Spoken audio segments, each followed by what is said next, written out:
بسم اللہ الرحمن الرحیم۔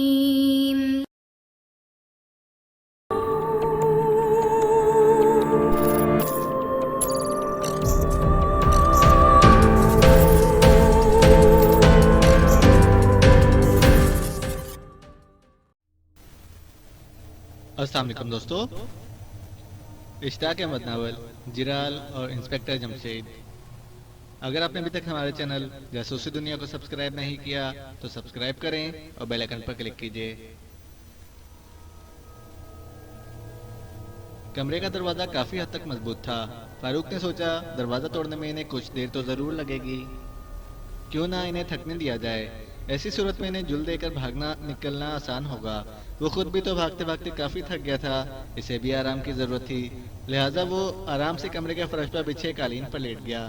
کیونکہ وہاں کوئی پلنگ نہیں تھی، بس کرسیاں اور ایک میز موجود تھی، شاید یہ ڈرائنگ روم تھا۔ قالین پر لیٹ کر اس نے آنکھیں بند کر لیں، اس طرح اسے حد درجے سکون محسوس ہوا۔ اسی وقت دروازہ زور سے دھڑدھڑایا گیا۔ دروازہ کھولو، چور کہیں کے، مجھے کہہ دیا کہ قوم اور ملک کے دشمن میرا پیچھا کر رہے ہیں اور ہو خود چور۔ یہ مالک مکان کی آواز تھی۔ فاروق مسکرانے لگا، اسے حیرت تھی کہ بہلول خان اور اس کے ساتھی پولیس کے آدمی کا روپ دھارنے میں کس طرح کامیاب ہو گئے۔ دروازہ کھولو ورنہ ہم توڑ دیں گے، اس مرتبہ تعاقب کرنے والوں میں سے ایک نے کہا۔ یہ آواز بہلول خان کی نہیں تھی۔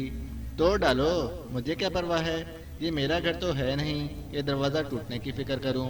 اس طرح تم اور مصیبت میں پھنسو گے، تم ہمارے غصے کو آواز دے رہے ہو، اس نے کہا۔ میں نے تو خود تمہیں آواز نہیں دی، تمہارے غصے کو تو بھلا کیا آواز دوں گا، آواز دیتی ہے میری جوتی۔ یہ جملہ کہتے وقت اسے فرزانہ یاد آ گئی۔ یہ مخصوص جملہ تو اسی کا تھا، نہ جانے اس کا، محمود کا اور ابا جان کا کیا حل ہوگا۔ میں یہاں الجھا ہوا ہوں اور وہ بیچارے ہسپتال میں پڑے ہیں۔ ساتھ ہی اسے اس سلیب کا خیال آ گیا۔ اس نے گھبرا کر جیب میں ہاتھ ڈالا، سلیب بھی جیب میں موجود تھی۔ اس نے اطمینان کا سانس لیا اور دل ہی دل میں مسکرانے لگا۔ دوسری طرف دروازے پر ٹکریں ماری جا رہی تھیں۔ اس کی نظریں دروازے پر جم گئیں۔ قبضے ابھی تک اپنی جگہ جمے ہوئے تھے، اسے یہ کام لمبا ہوتا نظر آنے لگا۔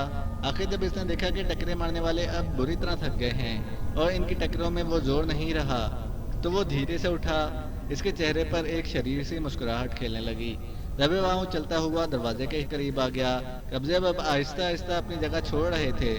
اس نے دیوار سے لگ کر چٹکنی پر ہاتھ جمانا شروع کر دیا اور جب ٹکرے مارنے والے ٹکر مار کر پیچھے ہٹتے چلے گئے تو اس نے چٹکنی اس طرح گرا دی کہ آواز تک نہ ہوئی۔ اب وہ دیوار سے لگ کر کھڑا ہو گیا۔ ٹکرے مارنے والے دوڑتے ہوئے آئے اور زور سے ٹکرائے۔ دوسرے ہی لمحے وہ اندر داخل ہو گئے اور اندر کی طرف جا گرے۔ فاروق نے ایک ہی نظر میں دیکھ لیا کہ ان میں سے کوئی بھی بہلول خان نہیں تھا۔ اس نے ایک جست لگائی اور کمرے سے نکل گیا۔ باہر مالک مکان کھڑا تھا۔ اس نے آنکھیں پھاڑ پھاڑ کر اسے دیکھا، لیکن فاروق بھلا کہاں رکنے والا تھا۔ اس نے 2-3 چھلانگیں لگائیں اور مکان سے باہر نکل آیا۔ اب اسے یقین تھا کہ تعاقب کرنے والے اس رفتار سے اس کا پیچھا نہیں کر سکیں گے۔ پھر بھی اس نے راستوں پر راستہ کاٹنا شروع کر دیا اور آخر وہ اس جگہ سے بہت دور نکل آیا۔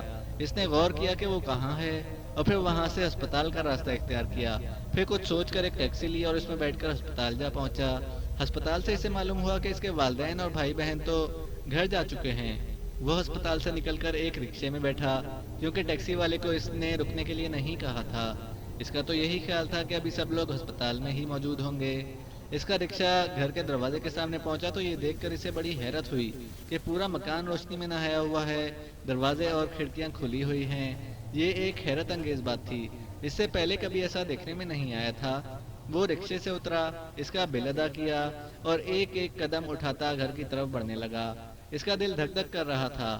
بیگم، کیا دروازہ اور کھڑکیاں تم کھول کر گئی تھی اور سب بتیاں جلا کر بھی؟ نہیں تو میں تو خود حیران ہوں کہ یہ کس نے کیا ہے۔ میں تو تالا لگا کر اور بیگم شیرازی کو بتا کر گئی تھی، انہوں نے بتایا۔ تو پھر آؤ پہلے بیگم شیرازی کے گھر چلتے ہیں، ان سے معلوم کرتے ہیں کیا ماجرا ہے۔ ہو سکتا ہے ہمارے پیچھے فاروق یہاں آیا ہو، لیکن اسے بھی ایسا کرنے کی کیا ضرورت تھی بھلا؟ انسپکٹر جمشید کی پیشانی پر الجھن کے آثار تھے۔ وہ بیگم شیرازی کے گھر کی طرف بڑھے۔ دروازہ کھلا ہوا تھا، وہ گھنٹی بجائے بغیر ہی اندر داخل ہو گئے۔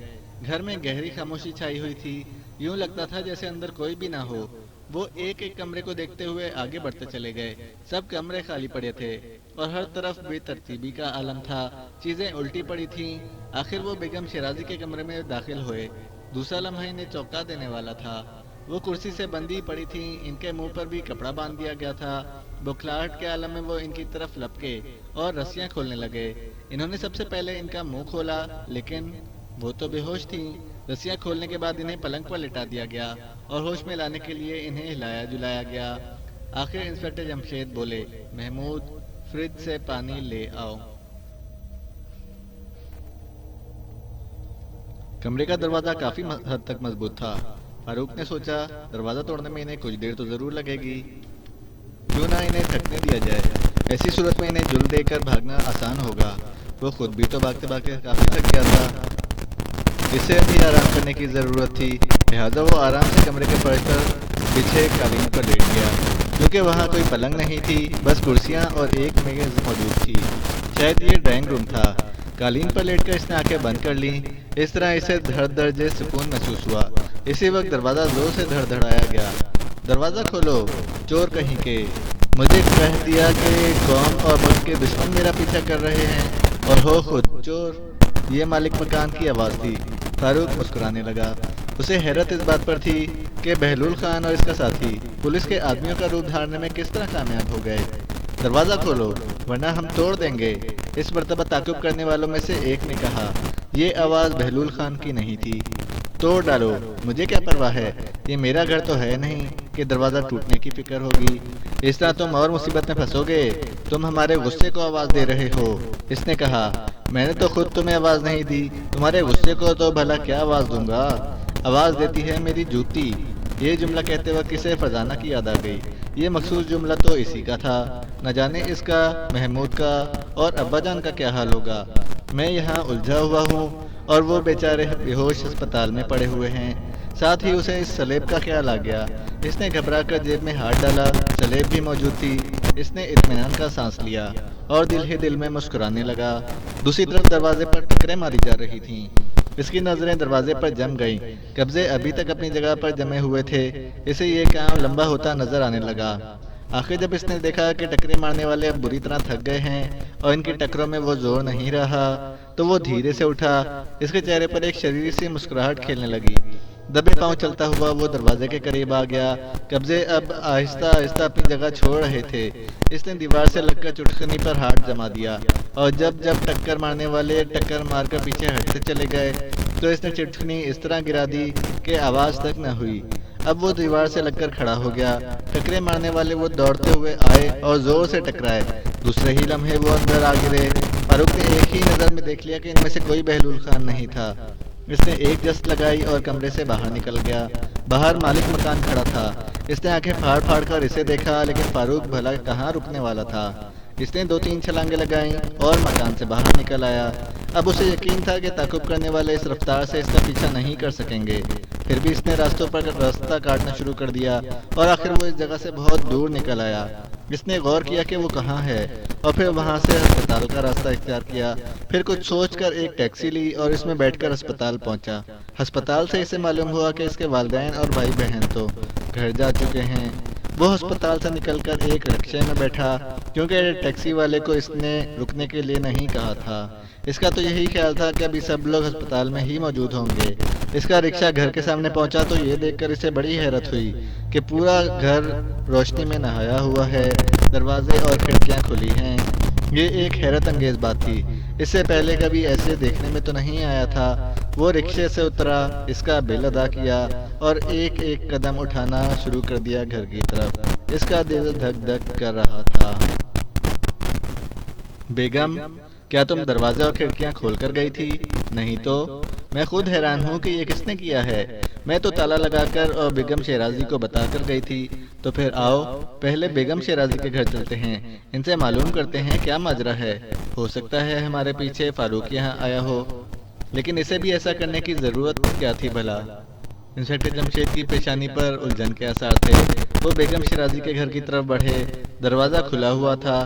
وہ گھنٹی بجائے بغیر ہی اندر داخل ہو گئے۔ گھر میں گہری خاموشی چھائی ہوئی تھی۔ یوں لگتا تھا جیسے اندر کوئی بھی نہ ہو۔ وہ ایک ایک کمرے کو دیکھتے ہوئے آگے بڑھتے چلے گئے۔ سب کمرے خالی پڑے تھے اور ہر طرف بے ترتیبی کا عالم تھا، چیزیں الٹی پڑی تھیں۔ آخر وہ بیگم شیرازی کے کمرے میں داخل ہوئے۔ دوسرا لمحہ انہیں چونکا دینے والا تھا۔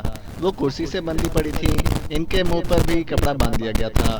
بکھلاہٹ کے عالم میں وہ ان کی طرف لپکے اور رسیاں کھولنے لگے۔ انہوں نے سب سے پہلے ان کا منہ کھولا، لیکن وہ تو بے ہوش تھیں۔ رسیاں کھولنے کے بعد انہیں پلنگ پر لٹا دیا گیا اور ہوش میں لانے کے لیے انہیں ہلایا جلایا گیا۔ آخر انسپکٹر جمشید بولے، محمود فریج سے پانی لے کر آ جاؤ۔ فریج دوسرے کمرے میں موجود تھا۔ محمود اندر داخل ہوا اور دھک سے رہ گیا۔ وہی آدمی موجود تھا جو ان سے پارک کے دروازے پر ٹکرایا تھا اور جس کا انہوں نے تعاقب کیا تھا، پھر اسی نے ان پر دھوئیں کا بم دے مارا تھا۔ اب وہی شخص بیگم شیرازی کے مکان کے ایک کمرے میں موجود تھا، اور وہ بھی اس عالم میں کہ اس کے ہاتھ میں ایک عجیب و غریب ساخت کا پستول تھا۔ چہرے پہ ایک طنزیہ مسکراہٹ تھی۔ اسی وقت باہر سے آواز آئی، محمود تمہیں فریج نے پکڑ تو نہیں لیا؟ یہ جملہ فرزانہ نے ادا کیا تھا۔ بہلول خان نے اٹھ کر دروازہ پورا کھول دیا۔ اس نے ایک ہاتھ سے محمود کا بازو پکڑ لیا اور پستول کی نالی اس کی کنپٹی پر رکھ دی۔ انہوں نے یہ منظر دیکھا تو بھونک کے رہ گئے۔ آنکھوں میں خوف سمٹ آیا، اوپر کے سانس اوپر اور نیچے کے نیچے رہ گئے۔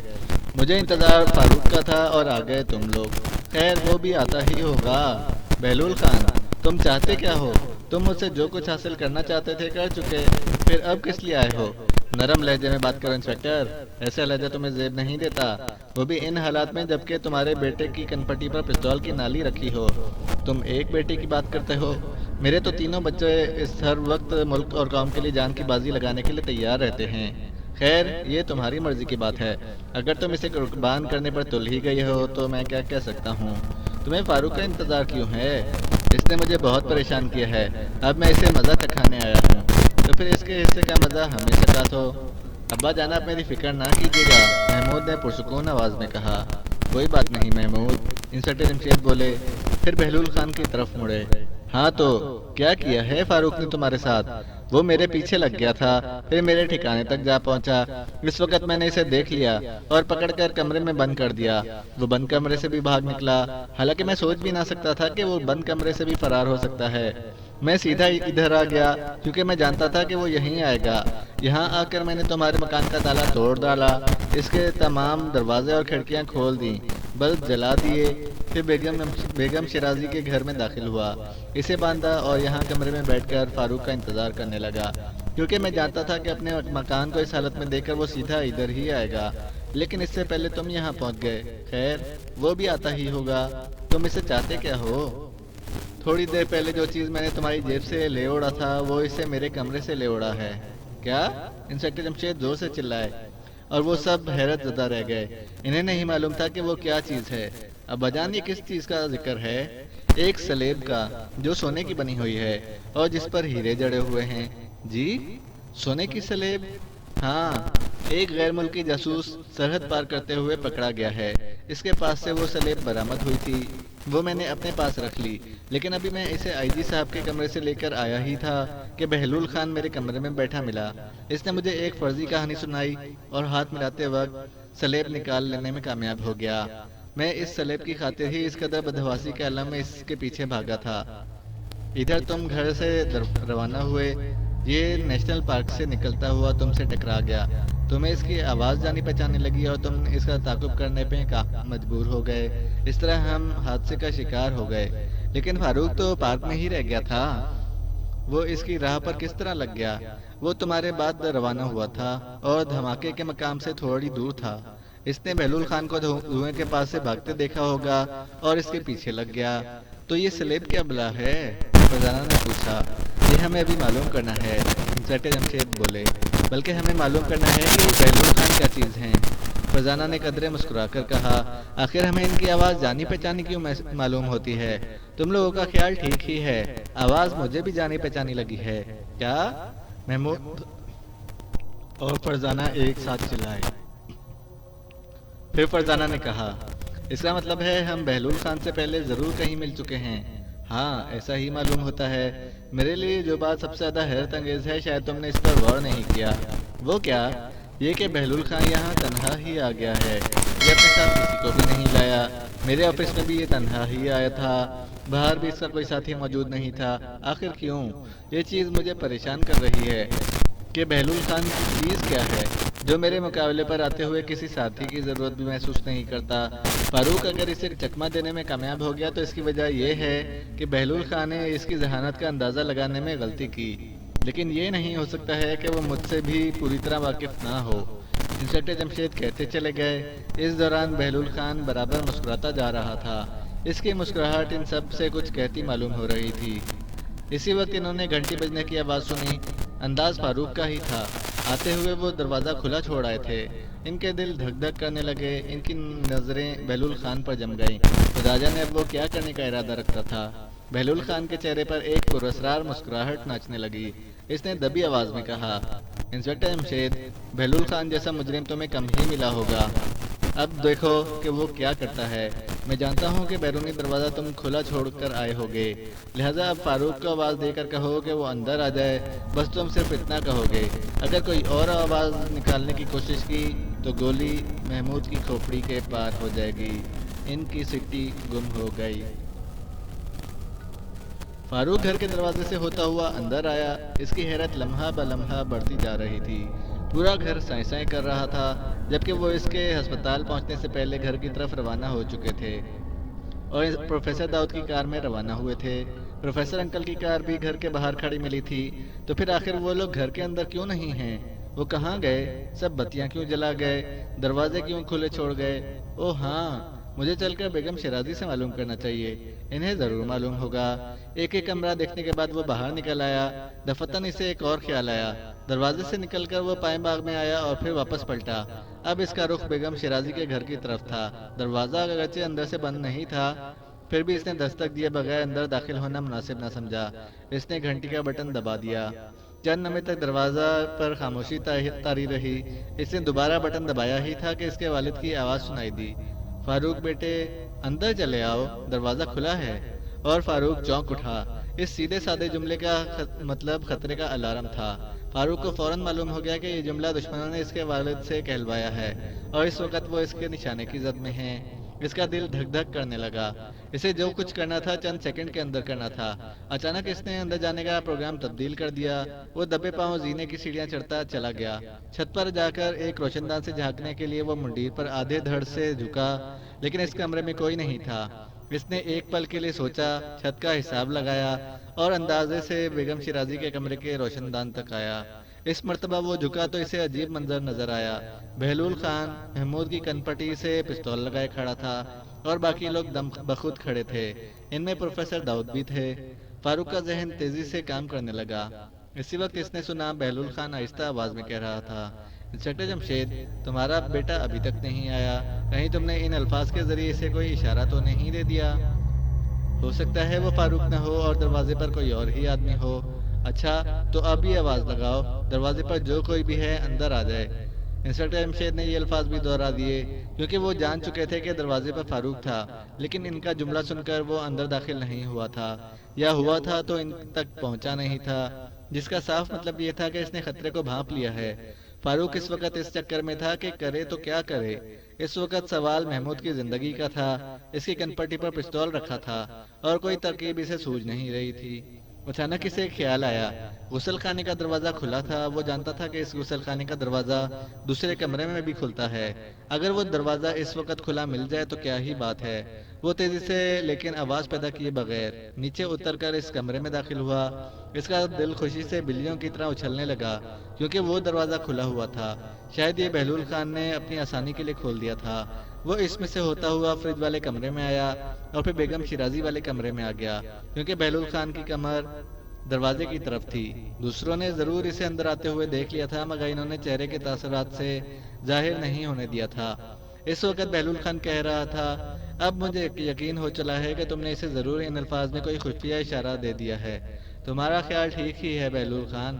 میں اپنے بچوں کو پکارتے وقت ان کے ناموں کے ساتھ بیٹے کا لفظ کبھی استعمال نہیں کرتا، لیکن اس وقت میں نے یہ لفظ استعمال کیا تو ضرور وہ چونک گیا ہوگا، اور میرا خیال ہے کہ وہ پولیس کو بلانے گیا ہے۔ مجھے پولیس کی تو ذرا بھی پرواہ نہیں ہے، اس لیے میں ڈر کر بھاگوں گا نہیں، البتہ فاروق کا ضرور انتظار کروں گا۔ اس سے سلیب لیے بغیر میری زندگی کی سب سے بڑی ناکامی ہوگی، جبکہ آج تک میں نے ناکامی کا منہ دیکھا ہی نہیں۔ ایک بار ضرور ایسا ہو چکا ہے، لیکن وہ ناکامی بھی مکمل ناکامی نہیں تھی۔ کیا مطلب؟ انسپکٹر جمشید اس کے الفاظ سن کر چونک اٹھے۔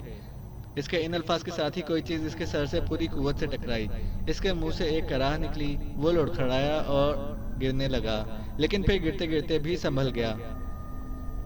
تاہم اب اس کے دونوں ہاتھ اپنے سر پر پڑے ہوئے تھے، اور اس صورت میں بھی پولیس پستول دائیں ہاتھ میں تھا۔ اسے سنبھلتے دیکھ کر انسپکٹر جمشید تیزی سے اس کی طرف بڑھے۔ انہوں نے پستول کو نال سے پکڑ کر ایک زوردار جھٹکا مارا اور پستول اس کے ہاتھ سے نکل گیا۔ واہ، مزہ آ گیا، یہ ضرور فاروق نے وار کیا ہوگا۔ مجھ سے غلطی ہوئی، میں نے کمرے کا دوسرا دروازہ کھول دیا تھا کہ شاید فرار ہونا پڑے، لیکن میرا یہ اقدام ہی مجھے لے بیٹھا۔ انسپکٹر، میں اعتراف کرتا ہوں کہ تمہارے بچے صرف ہاتھوں پیروں کے لحاظ سے ہی تیز ترار نہیں، دماغ کے لحاظ سے بھی اپنا جواب نہیں رکھتے۔ میں جا رہا ہوں، اور افسوس یہ ہے کہ اپنے مقصد میں کامیابی ہوئے بغیر جا رہا ہوں، لیکن تم لوگوں سے وہ سلیب حاصل کرنا کے لیے ایک بار پھر آؤں گا، اور اس وقت تم لوگوں کو ایسی شکست سے دوچار ہونا پڑے گا جو تمہیں زندگی کے آخری سانس تک یاد رہے گی۔ خبردار، تم اپنی جگہ سے حرکت نہیں کرو گے۔ انسپکٹر جمشید اس کے الفاظ سن کر چونک اٹھے، لیکن جو ہونا تھا وہ تو ایک سیکنڈ کے اندر ہی ہو گیا تھا۔ بہلول خان نے اپنا دایاں پاؤں زور سے فرش پر مارا، فوراً ہی ایک دھماکہ ہوا، کمرے میں شعلہ سا بھڑکا اور ان کی آنکھیں خیرہ ہو گئیں۔ اس قدر تیز اور سفید روشنی تھی کہ انہیں یوں لگا جیسے کمرہ آسمانی بجلی سے بھر گیا ہو، اور جب وہ دیکھنے کے قابل ہوئے وہ جا چکا تھا۔ وہ بتوں کے مانند کھڑے کے کھڑے رہ گئے۔